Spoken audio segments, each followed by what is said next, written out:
నల్ల చంద్రబాబు నారాయణ రెడ్డి స్మారక లయన్స్ భవనంలో ప్రతి మంగళవారము ఉచితంగా కంటి పరీక్షల శిబిరాన్ని నిర్వహిస్తున్నాము. ఈ శిబిరాన్ని మండలంలోని ప్రజలందరూ వినియోగించుకోవాల్సిందిగా విజ్ఞప్తి చేస్తున్నాము. కంటితో బాధపడేవారు ఎవరు ఉన్నా ప్రతి మంగళవారం ఇక్కడికి వచ్చేసి తమ బాధలకు సరి అయిన సర్జరీ ఉచితంగా చేయిస్తాం కాబట్టి ఆ సర్జరీని వినియోగించుకోవాలి.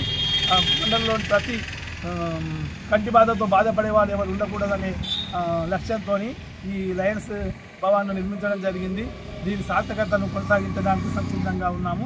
కాబట్టి ప్రజలందరూ దీనికి సహకరించాల్సిందిగా విజ్ఞప్తి చేస్తున్నాం.